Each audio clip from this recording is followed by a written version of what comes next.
Hi guys, you are watching CS अतुलजन classes. देखो आज हम लोग नया एक्ट शुरू कर रहे हैं, that is Sale of goods Act 1930। Right, sale और परचेज ऑफ गुड्स रिलेटेड जितने भी कॉन्ट्रैक्ट्स हैं ना, that is governed by Sale of goods Act 1930। और देखो क्योंकि ये भी एक तरह के कॉन्ट्रैक्ट्स ही हैं, तो Indian Contract Act 1872 is also applicable to them. It means जब भी आप गुड्स की सेल परचेज से रिलेटेड कोई कॉन्ट्रैक्ट करते हैं तो इंडियन कॉन्ट्रैक्ट एक्ट 1872 भी अप्लाई हो रहा है और सेल ऑफ गुड्स एक्ट 1930 भी अप्लाई हो रहा है। अब क्वेश्चन ये राइज होता है कि अगर दोनों एक्ट में कॉन्ट्राडिक्शन राइज हो तो विच वन टू प्रीवेल। देखो, सेल ऑफ गुड्स एक्ट 1930 एक स्पेसिफिक एक्ट है और जो इंडियन कॉन्ट्रैक्ट एक्ट 1872 है वो एक जनरल एक्ट है। It means special act will always prevail over general act. इसी तरह से special provision will always prevail over general provision. It means अगर दोनों एक्ट में कोई कॉन्ट्राडिक्शन राइज होता भी है तो which one to prevail, Sale of goods Act 1930। और देखो कॉन्ट्राडिक्शन राइज होगा भी, like for example Indian Contract Act क्या कहता था कि कॉन्ट्रैक्ट होने के लिए कंसीडरेशन होना ज़रूरी है और वो consideration need not be monetary. ये भी हम लोगों ने पढ़ा था इंडियन कॉन्ट्रैक्ट एक्ट में। इट मीन्स बार्टर सिस्टम भी चलेगा इंडियन कॉन्ट्रैक्ट एक्ट में। तो बट जब हम सेल ऑफ गुड्स एक्ट की बात करेंगे तो ये क्या कहेगा, देखो कंसीडरेशन तो यहाँ भी होना ज़रूरी है बट क्या बार्टर सिस्टम चलेगा? कहते हैं नहीं, यहाँ मॉनेटरी कंसीडरेशन होना ज़रूरी है। इंडियन कॉन्ट्रैक्ट एक्ट तो क्या कहता है, need not be monetary. Sale of goods Act 1930 क्या कहता है, इट मस्ट बी मॉनेटरी। तो which one to prevail, Sale of goods Act 1930। It means जब भी हम सेल और परचेज ऑफ गुड्स रिलेटेड बात करेंगे तो वहाँ कंसीडरेशन का मॉनेटरी होना ज़रूरी है। डन, चलो जी स्टार्ट करते हैं contract for cell of goods Act 1930। ठीक है जी, देखो स्टार्ट करते हैं contract of cell of goods. ये जो contract of cell of goods Act है, देखो ये कब आया, 1930। Contract for cell of goods Act 1930 है। किस डेट से इफेक्टिव हुआ, 1 जुलाई 1930 से। डन, इस एक्ट में टोटल कितने सेक्शन हैं, 66 सेक्शन हैं and it extends to whole of India except Jammu and Kashmir. Whole of India पे अप्लाई होगा, जम्मू एंड कश्मीर को छोड़ के। राइट, इस एक्ट में कुछ माइनर अमेंडमेंट्स भी हुए हैं 1963 में, वो सब इंक्लूड करने के बाद ही हम लोग यहाँ डिस्कस कर रहे हैं आज। ठीक है जी, देखो जनरल प्रोविजंस जो हैं इंडियन कॉन्ट्रैक्ट एक्ट के, कहते हैं वो कंटिन्यू टू बी एप्लीकेबल रहेंगे सेल ऑफ गुड्स एक्ट पे भी है, तो वो भी ये भी कॉन्ट्रैक्ट ही, तो इसलिए इंडियन कॉन्ट्रैक्ट एक्ट भी अप्लाई होगा किस पे, सेल ऑफ गुड्स एक्ट पे। Contract related to sale of goods जो इतने भी हैं उनके ऊपर इंडियन कॉन्ट्रैक्ट एक्ट भी अप्लाई होगा, provided those provisions are not inconsistent with the Sale of goods Act. Indian Contract Act के प्रोविज़न भी अप्लाई होंगे कॉन्ट्रैक्ट और सेल ऑफ गुड्स पे, प्रोवाइडेड कि कॉन्ट्राडिक्शन अराइज ना हो रहा हो। बट अगर कॉन्ट्राडिक्शन अराइज होगा तो which one to prevail, Sale of goods Act. ये हम पहले ही डिस्कस कर चुके हैं। राइट, तो फॉर एग्जांपल क्या कह रहा है, देखो provisions of Contract Act relating to capacity of the parties, means दोनों पार्टीज़ का कैपेबल होना ज़रूरी है, वो यहाँ भी ज़रूरी है। इंडियन कॉन्ट्रैक्ट एक्ट में भी ज़रूरी था, ठीक है, और यहाँ भी ज़रूरी है दोनों पार्टीज़ का कैपेबल होना। दोनों पार्टीज़ की फ्री कंसेंट यहाँ भी चाहिए। एग्रीमेंट इन रेस्टेंट ऑफ ट्रेड नहीं होना चाहिए, वेजरिंग एग्रीमेंट्स नहीं होने चाहिए। राइट, वो सब इसके ऊपर भी अप्लाई होते रहेंगे। किसके ऊपर, continue to be applicable to contract of cell of goods Act. But एक चीज़ और बताइए, देखो इन्होंने कहते हैं definition of consideration stands modified. कहते हैं जो कंसीडरेशन की डेफिनेशन है इंडियन कॉन्ट्रैक्ट एक्ट तो क्या बोलता है कि need not be monetary, non monetary will do. But अगर हम contract for cell of goods act की बात करें तो monetary consideration is must. Right, क्या कहता है, देखो सेल ऑफ गुड्स एक्ट में कंसीडरेशन क्या चाहिएगा, must be by way of price, that is only money consideration will do. Done, चलो जी अब हम आते हैं, देखो definition and essentials of a contract of cell में। ठीक है जी, तो देखो सेक्शन 4(1) डिफाइन कर रहा है किसको, contract for cell of goods को। किस तरह से डिफाइन करता है, देखो as a contract where by the seller transfers or agrees to transfer the property in the goods to the buyer for a price, right. तो क्या कहना चाहता है कि जो सेल ऑफ गुड्स एक्ट है ये भी एक तरह से कॉन्ट्रैक्ट है जिसमें सेलर या तो ट्रांसफ़र करता है या एग्री टू ट्रांसफ़र करता है किस चीज़ को, प्रॉपर्टी को। किस चीज़ की property, property in goods, immovable property की बात नहीं हो रही है। और यहाँ प्रॉपर्टी से मतलब ओनरशिप है, पोजेशन से मतलब नहीं है। प्रॉपर्टी मीन्स ओनरशिप की बात हो रही है। तो जहाँ सेलर या तो ट्रांसफ़र कर रहा है या एग्री टू ट्रांसफ़र कर रहा है, किस चीज़ के लिए, ओनरशिप ट्रांसफ़र करने के लिए। किस चीज़ की ओनरशिप, गुड्स की, और वो भी फॉर अ प्राइस। प्राइस मतलब कंसीडरेशन होना ज़रूरी है और ओनली मॉनेटरी कंसीडरेशन चलेगा। डन। अब इस डेफिनेशन से ही ना कुछ एसेंशियल एलिमेंट्स निकल के आते हैं। देखो वही एसेंशियल एलिमेंट्स हम लोग यहाँ डिस्कस कर रहे हैं। सबसे पहली चीज़, दो पार्टी होने चाहिए, राइट। दो पार्टी होने चाहिए। एक बंदा अपना गुड्स अपने आप को तो नहीं बेच सकता, इसलिए दो पार्टी का होना ज़रूरी है, एक सेलर होगा और एक बायर होगा, ठीक है। बट हाँ ये हो सकता है कि एक पार्ट ओनर दूसरे पार्ट ओनर को अपना शेयर ट्रांसफ़र कर दे, ये हो सकता है, राइट। देखो क्या कहता है, the first essential is that there must be two distinct parties to a contract of sale. Contract of sale के लिए दो डिस्टिंक्ट पार्टीज़ का होना ज़रूरी है, एक बायर है और एक सेलर है। A person can not by his own goods, कि एक बंदा अपना गुड्स अपने आप तो नहीं खरीद सकता। However there may be contract of sale between one part owner and another part owner. समझ गए। For example, if A and B jointly owns a computer, कि ए और बी का दोनों का जॉइंट कंप्यूटर था, वो दोनों ने मिलके खरीदा था, ठीक है। अब क्या हुआ, ए में sale his ownership in computer to B, तो ए जो अपना शेयर था वो भी किसको ट्रांसफ़र कर दे, बी को। तो आज से ये जॉइंटली ना होके क्या हो जाएगा, होल सोल ओनर कौन हो जाएगा इसका, फिर बी हो जाएगा। ये कहना चाह रहा है, thereby making B the sole owner of this goods. Done. इसी तरह से पार्टनरशिप फॉर्म का केस हो सकता है। देखो सिमिलरली अ पार्टनर में by the goods from the firm in which he is a partner, कि पार्टनरशिप फॉर्म से ही किसी पार्टनर ने गुड्स खरीद लिए अपने पर्सनल पर्पस के लिए, नहीं हो सकता। या फिर किसी पार्टनर ने पार्टनरशिप फॉर्म को कुछ गुड्स बेच दिए जो कि उसके खुद के थे, ऐसा भी हो सकता है, राइट। चलो जी सेकंड पॉइंट में आते हैं, ट्रांसफ़र ऑफ प्रॉपर्टी की बात करते हैं। क्या कहता है ट्रांसफ़र ऑफ प्रॉपर्टी, तो ट्रांसफ़र ऑफ प्रॉपर्टी का मतलब यहाँ सिर्फ और सिर्फ किससे है, ओनरशिप से है। तो पूरे contract of cell of goods act में प्रॉपर्टी मतलब ओनरशिप, राइट। तो ये भी एक असेंशियल एलिमेंट है किसका, contract of cell of goods act का, कि मीन्स गुड्स की ओनरशिप ट्रांसफ़र होना ज़रूरी है, तभी तो गुड्स की सेल कहलाएगी। A mere transfer of possession of the goods can not be termed as sale, कि आप सिर्फ क्या कर रहे हैं, गुड्स का सिर्फ पोजेशन ट्रांसफ़र कर रहे हैं, ओनरशिप ट्रांसफ़र नहीं कर रहे हैं, तो हम उसको सेल नहीं बोल सकते। तो सेल होने के लिए ओनरशिप ट्रांसफ़र होना ज़रूरी है। थर्ड पॉइंट में आते हैं जी, गुड्स की बात कर लेते हैं। देखो कहते हैं जी गुड्स की अगर हम बात करें तो goods is defined under section 2 close 7। 2 close 7 किसका है, ये सेल ऑफ गुड्स एक्ट का है। डन। और क्या डेफिनेशन दी हुई है, देखो 2 क्लोज 7 में, goods means every kind of movable property. It means सिर्फ मूवेबल प्रॉपर्टी को काउंट करेंगे, इमूवेबल प्रॉपर्टी को काउंट नहीं करेंगे।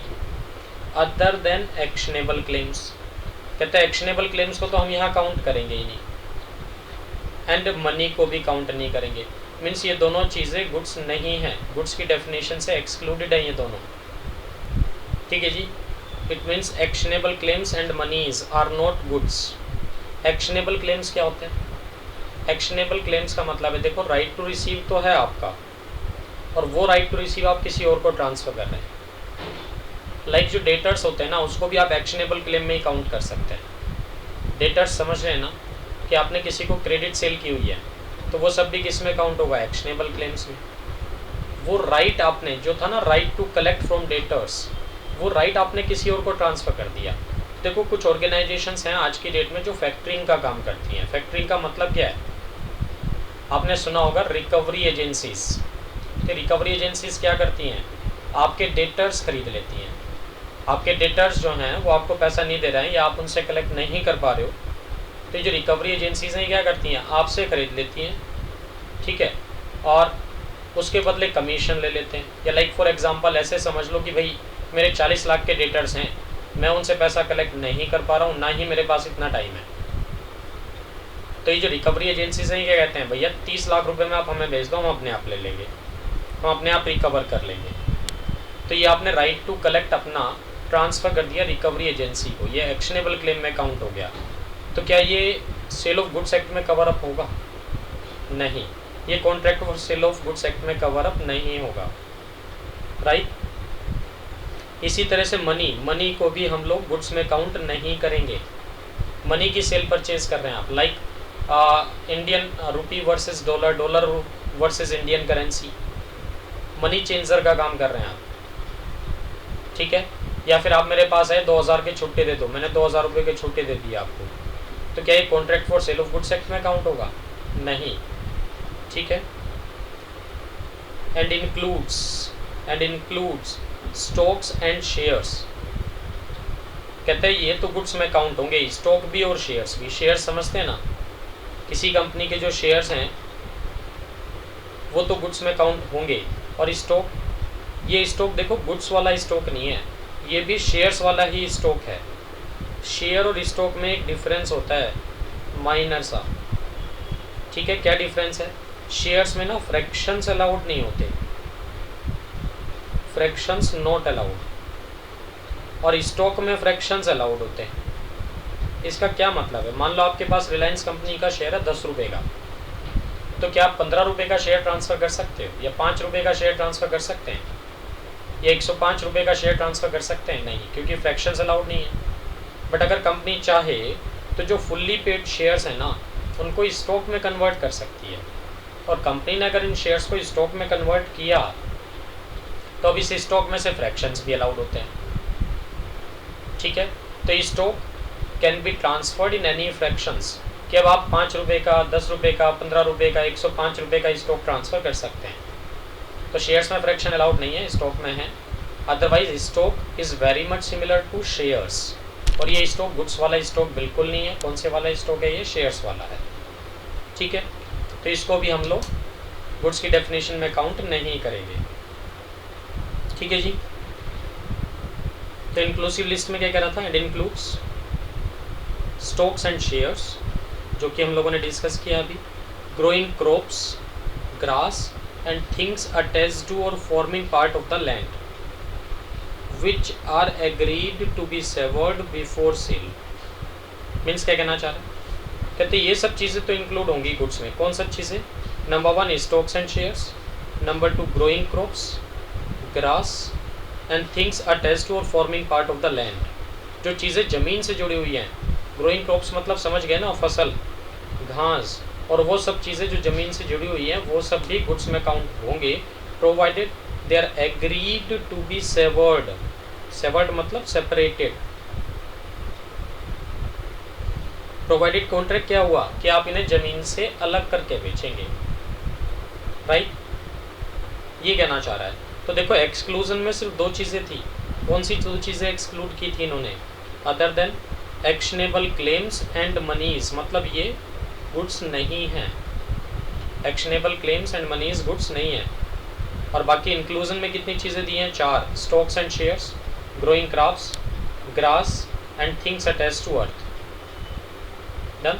Things attached to earth or forming part of the land. For example हम यहाँ ये भी बोल सकते हैं, like standing trees. Standing trees मतलब क्या कहना चाह रहा है वो, कि हमने ना पूरा का पूरा बाग बेच दिया, उस बाग में पेड़ भी हैं, तो बताओ क्या मैं पेड़ अलग करके बेच रहा हूँ? नहीं, बाग के साथ बेच रहा हूँ। तो पूरा बाग क्या है? इमूवेबल है, तो क्या वो गुड्स में काउंट होगा? नहीं। और उसके साथ जो पेड़ हैं वो भी किस में काउंट होंगे? आप इमूवेबल में ही काउंट होंगे, मीन्स वो भी गुड्स की डेफिनेशन में काउंट नहीं होंगे। Standing trees means not goods, and uprooted trees या फिर कटेड ट्रीज, काटने के बाद बेच रहे हो, तो वो किस में काउंट होंगे? गुड्स की डेफिनेशन में काउंट होंगे। डन। चलो ये बात थी जी गुड्स की। ठीक है, नेक्स्ट एसेंशियल एलिमेंट में आते हैं, प्राइस। राइट, प्राइस क्या कहना चाह रहा है? देखो, contract of cell of goods के लिए भी प्राइस होना ज़रूरी है, मतलब कंसीडरेशन होना ज़रूरी है। और वो कंसीडरेशन सिर्फ और सिर्फ क्या होगा? मॉनेटरी चलेगा, नॉन मॉनेटरी नहीं चलेगा। इंडियन कॉन्ट्रैक्ट एक्ट में कंसीडरेशन नॉन मॉनेटरी चलता था, नॉन मॉनेटरी भी चलता था और मॉनेटरी भी चलता था, but Sale of goods act में सिर्फ और सिर्फ क्या चलेगा? मॉनेटरी। तो देखो लिखा भी है, must be money consideration. Right, if the goods are sold or exchange for other goods the transaction is barter. ठीक है, and that is govern by the transfer of property act, not sale of goods act. तो उसको तो transfer of property act में count करना, sale of goods act में count मत करना। But if the goods are sold partly for goods and partly for money, the contract is one of sale, तो वो तो सेल में ही काउंट होगा, सेल वाले कॉन्ट्रैक्ट में ही काउंट होगा। डन। तो मीन्स पार्टली मॉनेटरी है, पार्टली नॉन मॉनेटरी है, तो भी इसी में काउंट हो जाएगा, सेल ऑफ गुड्स एक्ट में ही।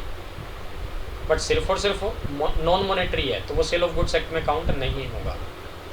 ठीक है जी, चलो फिफ्थ पॉइंट में आते हैं। ये जो सेल ऑफ गुड्स एक्ट में हम लोग पढ़ रहे हैं, देखो यहाँ दोनों तरह के कॉन्ट्रैक्ट कवर अप करेंगे हम लोग, सेल वाला भी और एग्रीमेंट टू सेल वाला भी। सेल वाले के केस में तो क्या होता है? ओनरशिप इमीडिएटली ट्रांसफर्ड हो रही है, ओनरशिप इज इमीडिएटली ट्रांसफर्ड। और अगर हम एग्रीमेंट टू सेल की बात करें तो जो ओनरशिप है वो ट्रांसफ़र होगी एट सम फ्यूचर डेट। तो transfer of ownership at some future date.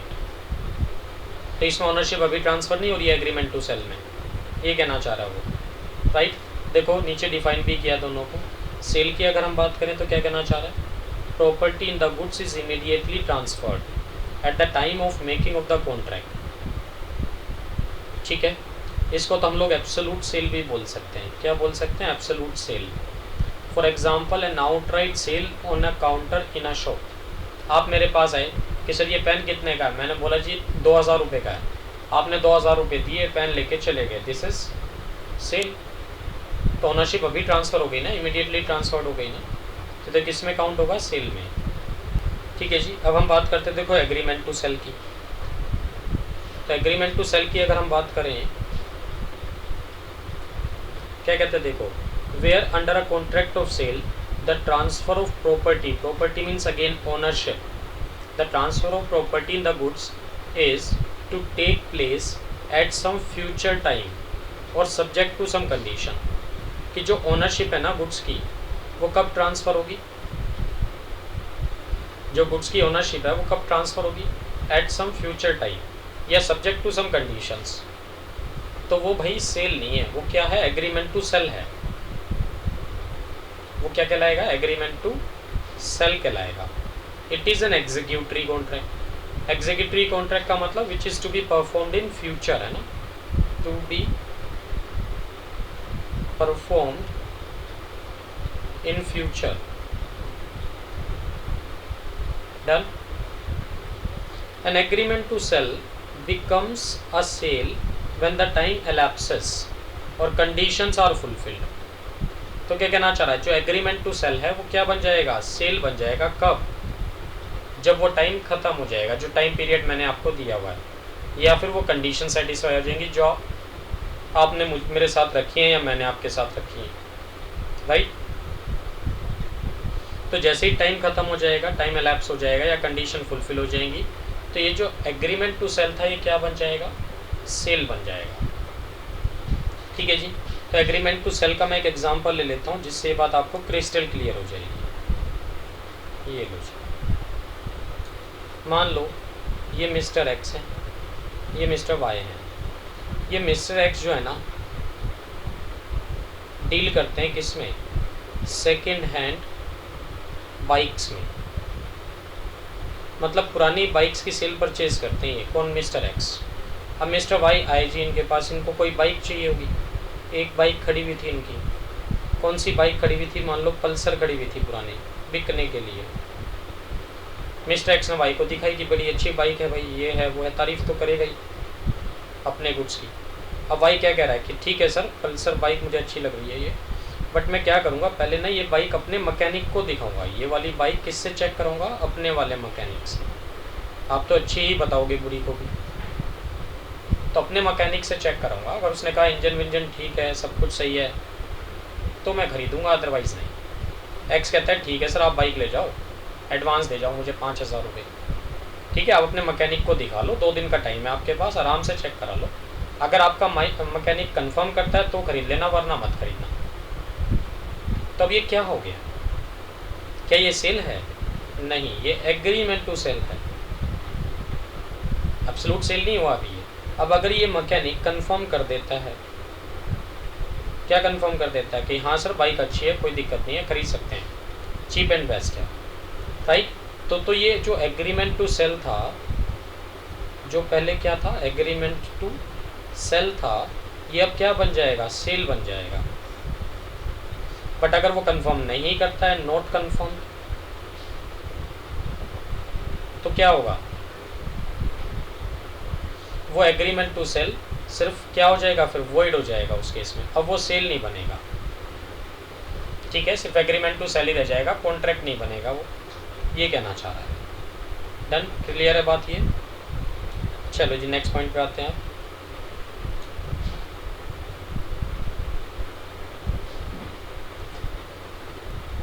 ठीक है जी, तो sale and agreement to sale में एक माइनर सा डिफरेंस तो मैंने आपको बता ही दिया। अब इनका फुल फ्लैश डिफरेंस हम लोग नेक्स्ट क्लास में डिस्कस करेंगे कि sale and agreement to sale में क्या क्या डिफरेंसेस हैं। तो आज हम लोगों ने क्या पढ़ा, introduction part and definition section 4.1 में, और 4.1 के एसेंशियल एलिमेंट्स हम लोगों ने डिस्कस किए। उसमें हम लोगों ने कितने एसेंशियल एलिमेंट्स किए डिस्कस, देखो नंबर 1 था 2 पार्टीज़ होना ज़रूरी था, है ना, 2 पार्टीज़ होना ज़रूरी था। नंबर 2 ट्रांसफ़र ऑफ प्रॉपर्टी की बात थी। थर्ड एलिमेंट हम लोगों ने डिस्कस किया गुड्स होना चाहिए। फोर्थ हम लोगों ने डिस्कस किया प्राइस होना चाहिए।